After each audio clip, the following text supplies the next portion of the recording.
Now, this is the fascinating part of American history. It seems to repeat. You could replace 2 words in this comment, and you would appeal to everyone in America. I've always been a Republican, but Trump is causing me to change. I just can't with him. The GOP party is changing. And both parties are devolving. Now, I'm not very tolerant when I'm criticizing the fascist right, and people come into my comments and say, well, they're 2 wings from the same bird. That lacks some nuance. And you don't get to say that in America. That's something you got to say maybe in the 80s, maybe in the 90s. I just don't think you get to say that today. We are facing full-on fascism, as I am licensed to teach. In full disclosure, I should say certified. I let the license lapse. I don't have time to teach. I'm too busy schooling conservatives on the TikTok. But between Cheney and Kinzinger, and who else?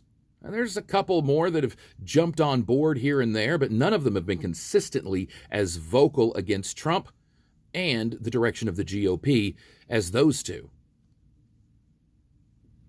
Two Republicans have stood up and taken the vocal stand. Now, that tells you where the GOP has gone. The GOP party is changing, right? And I can understand where a Republican would look at that and think, this is not what my values stand for. I've been begging Republicans to say that and feel that for years. I begged for it after Obama got elected, and I heard him go, Barack Hussein Obama. Oh, bummer. And they're so mad about that tan suit that he wore, the one God gave him. So I can understand that. I've been begging for that response from Republicans, and since then, it's only gotten worse and they've doubled down. But look, I can understand from a left standpoint. You've got to be tired of losing. I'm tired of losing. We knew what Joe Biden was when he ran. He was the interference. Bernie, Liz Warren, they were going to win. They were rising on the ticket. Biden jumped in to spoil that, to keep the party conservative. Maybe you're more progressive. Maybe you belong with a party that values the working class. Maybe America needs an American Labor Party.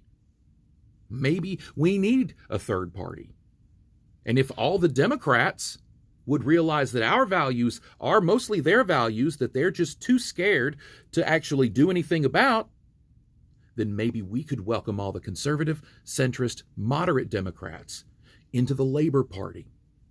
I mean, so long as they vote for our candidate.